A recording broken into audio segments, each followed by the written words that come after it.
Hey, I'm golf broadcaster Matt Adams. The updated and expanded second edition of my book, The Golf Round I'll Never Forget, Golf's Biggest Stars Recall Their Finest Moments, is now available. Readers can expect to march with Arnie's Army at the 1960 U.S. Open, relive Jack Nicklaus's remarkable 1986 Masters win, and be amazed by the Tiger Slam. The Golf Round I'll Never Forget, Golf's Biggest Stars Recall Their Finest Moments. Pick it up where fine books are sold, including BarnesandNoble.com and Amazon.com.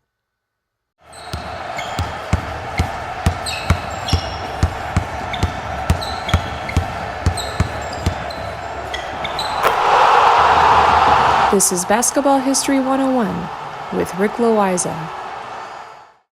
Welcome back to award-winning Basketball History 101, part of the Sports History Network. I am your host, Rick Loayza, and this is the podcast where we bring to life some of the forgotten stories from basketball history. We are bringing old-school basketball to a new school audience. And today we bring you the story of the University of Utah's original Fab Five from 1944. They used a starting lineup of 5 first-year university students to win the NCAA Championship, the official national championship of university-level basketball in the United States. Now, if you are a fan of American college basketball, then you are probably familiar with the Michigan Fab Five. They have had books and documentaries made about their story. In the summer of 1991, the University of Michigan brought in 5 amazing freshman players or first-year players who became the 5 starters for the team and led them all the way to the national championship game. Now, they lost that game to Duke University, but they came back the following year and went to the national championship again before losing to the University of North Carolina. Now, they said at the time that a team with 5 starting freshmen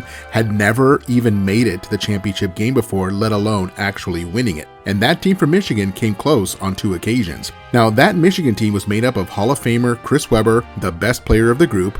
Then there was Jalen Rose, Juwan Howard, Jimmy King, and Ray Jackson. And they were an amazing group of college players. But today, I actually want to talk about something very similar that happened almost 50 years before the Michigan Fab Five. I am talking about the University of Utah and their 5 first-year starters who were known back then as the Blitz Kids because of their electrifying offensive power. Now, if you have been a listener for a while, then you know that back in the old days, freshmen or first-year players were not allowed to play on the varsity team at the university level. The NCAA made this rule to help players have a year to adjust to university life before beginning to play on a sports team. So back then, schools had freshman teams that would play each other in a low-pressure environment since the purpose was for basketball development. The NCAA would not allow freshmen to play on the varsity permanently until 1972, but this was 1944 and the United States was in the middle of World War II. Now, due to a shortage of players because of military service, the NCAA temporarily allowed freshmen to join the varsity and play basketball right away, and the University of Utah took advantage of this. In the summer of 1943, they brought in 5 players who all grew up within 30 miles of the campus. Coach Vadel Peterson brought in 2 sets of high school teammates to be part of the new starting 5 for Utah. Probably the best of the group was Arnie Farron from Ogden High School in Ogden, Utah. Farron was 6'2" and was named the most outstanding player of the 1944 NCAA Tournament. He was also a 4-time All-American and was still there in 1947 when he led the team to the NIT Championship. He then played for 3 seasons with the Minneapolis Lakers, winning 2 NBA championships, and then that was it for his career. He was later named the athletic director at the University of Utah. Now, his high school teammate also joined that Utah team. That player was Wat Misaka, and we did an entire episode on his story back in episode 92 if you want to go back and check it out. Misaka was born to Japanese immigrant parents and was the first player of color to ever play in the NBA. Now, Misaka was not a freshman, but he was a first-year university player. He had played his first 2 years at Weber College, which was still a 2-year college back then. So these were not 5 freshmen that started for Utah. Misaka was a 3rd-year player, but his first year at the university level. The next 2 players were Herb Wilkinson and Bob Lewis, teammates from East High School in Salt Lake City, Utah. They were both 6'4" and both only played for that 1 year at Utah. Wilkinson then transferred to Iowa State, where he was a 3-time All-American, and after that, he briefly played for the Minneapolis Lakers as well, but was cut when he refused to play on Sundays due to his religious beliefs. And Lewis left after just a year to serve in World War II and then transferred to Stanford, where he finished his basketball career and a degree in engineering. Now, the fifth member of that starting five was Dick Smoon from Cypress High School in Magna, Utah. After that first year at Utah, he also left to serve in World War II, but then returned to finish his last 3 years at Utah. Then he briefly played for the Utica Pros from the American Basketball League, which was a rival league to the NBA at the time. So these 5 first-year players had an incredible season and were rewarded with an invitation to the NIT, which stands for National Invitation Tournament. Now, I will be honest with you, back in the 1940s, the NIT was actually considered the more prestigious tournament, even though it was not the official national championship. The reason it was considered more prestigious is that the championship game was played at Madison Square Garden in New York City, which is the mecca of basketball. And they also paid out larger fees to the universities, guaranteeing that the best teams would choose their tournament over the NCAA's version of the tournament. In the first round, they were matched up with Adolph Rupp's University of Kentucky and were bounced out of the NIT in the very first round. But since they were already in New York, the coach let the players hang out and enjoy the city for a few days. Besides, their travel plans had them staying in New York for the duration of the tournament under the assumption that they would be there until the end of it. And then something happened that allowed them a second chance at postseason glory. And I'll be right back with what that something was.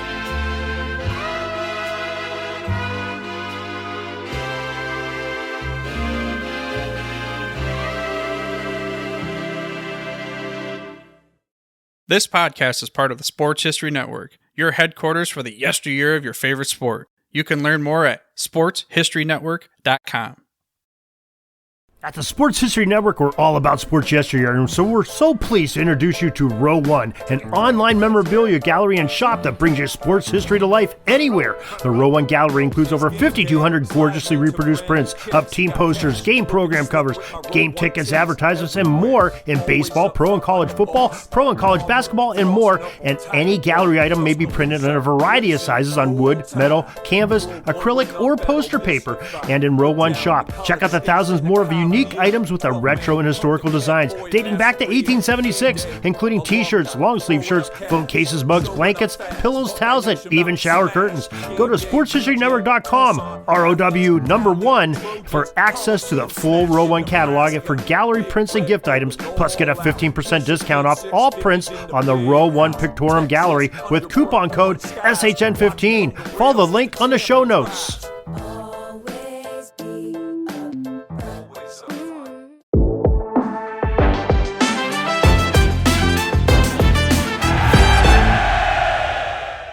Hello, sports history fans. I'm Ross from the podcast Pigskin Tales. You're about to jump into another thrilling sports history moment, but first, let's dive into today's sponsor, just in time for the holiday season. Introducing Art of Words, the brainchild of word artist Dan Duffy from Philadelphia. Dan meticulously crafts stunning images by handwriting relevant words from some of the greatest sports moments in time. These unique, budget-friendly illustrations are the perfect gift, sparking cherished memories and capturing hearts. Choose from city skylines, sports, history, and musicians to find a piece for everyone. And here's the exciting part. For that sports fanatic in your life, gift them a piece of their favorite team or player's history. Art of Words tells a compelling story. Explore collegiate stadiums, each meticulously crafted with every football victory etched into words. Or venture into baseball stadiums, handwritten with every player from the team's illustrious history. My favorite on the site is Bryce Harper 2021 MVP year. Because I'm a big stats guy, I think that's one of the coolest things ever. Check it out. Don't wait. Order a print today for yourself and your loved one this holiday season. Transform your wall into a gallery of captivating art and surprise your family and friends with a print of their own. Use code SHN15 at artofwords.com for a 15% discount on your order in November and December. Visit Art of Words, where words magically transform into stunning art, evoking cherished memories and touching the hearts of those who you care about. Again, use the code SHN15 for 15% off at artofwords.com.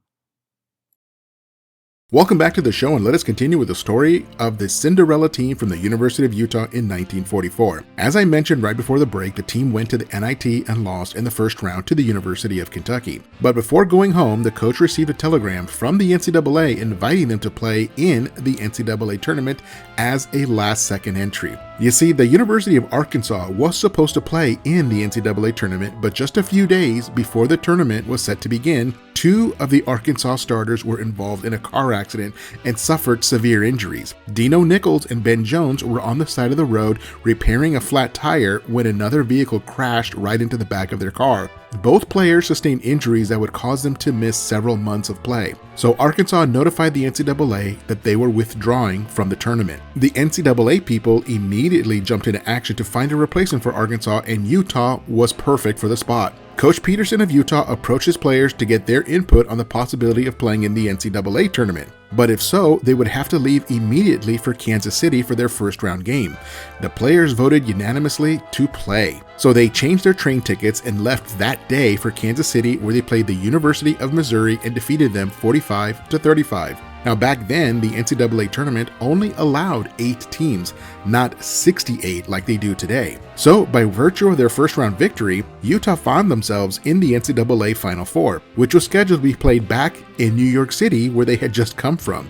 So back on the train they went to return to New York City. Coincidentally, the NCAA Final Four was going to be played in Madison Square Garden that year, the same place as the NIT tournament. Now that must have been something for a New York area college fans to be able to run over to the Garden and see both NCAA and NIT games in the same week. So in the semifinals of the NCAA tournament, Utah defeated Iowa State 40-31 to clinch a spot in the championship game.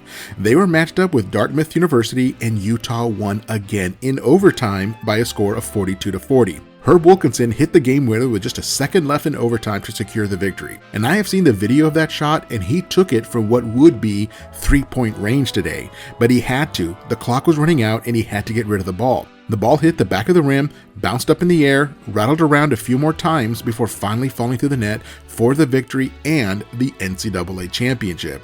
A championship for a tournament that they were not even supposed to be in.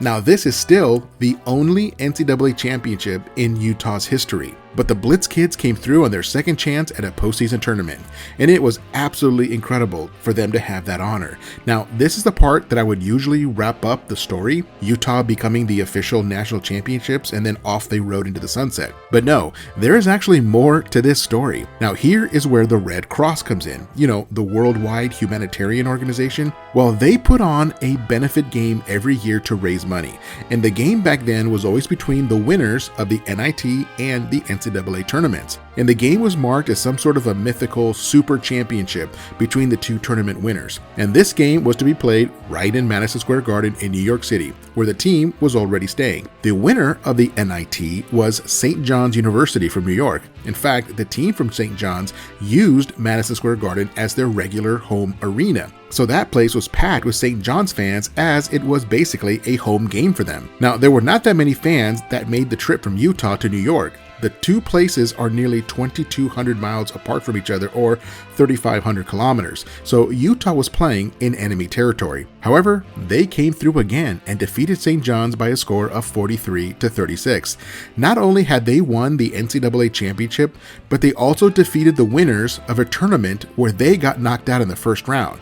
It's an unusual and amazing story. Now, as I mentioned earlier, Herb Wilkinson and Bob Lewis both transferred out of Utah for other schools, but Arnie Farron, Watt Misaka, and Dick Smooen were able to stick around long enough to win the 1947 NIT as seniors or 4th-year players. Now, you might recall that I said that Misaka was already a 3rd-year player in 1944 because he had played for 2 years at Weber College, and that is true. This means that he only had 1 year left after the championship in 1944. How was he still around in 1947? Well, after the championship in 1944, he also left to serve in World War II, and then came back to Utah to finish his final year of basketball in 1947, before playing for the New York Knicks, again in Madison Square Garden. Well, that is it for today. That is the story of the Utah's original Fab Five from 1944. They caught lightning in the bottle with the perfect mix of first-year university students. Join us next week when we share the story of the Buffalo Germans. For that story, I have to take you all the way back to the late 1800s and very early 1900s. That's next time on Basketball History 101, part of the Sports History Network, the headquarters of Sports Yesteryear. Go to sportshistorynetwork.com to find out more about this and other sports history podcasts. If you like what you hear, please hit that subscribe button wherever you get your podcasts. And check out our page on Facebook. It's called Basketball History 101 Podcast. There you will find shorter historical posts as well as comments and discussion starters on today's game. I'll also announce there when new episodes come out. I want to thank my producer and editor, Jacob Loayza. Join us each week as we continue to mine the history of basketball for more great stories from the past. Take care and see you soon.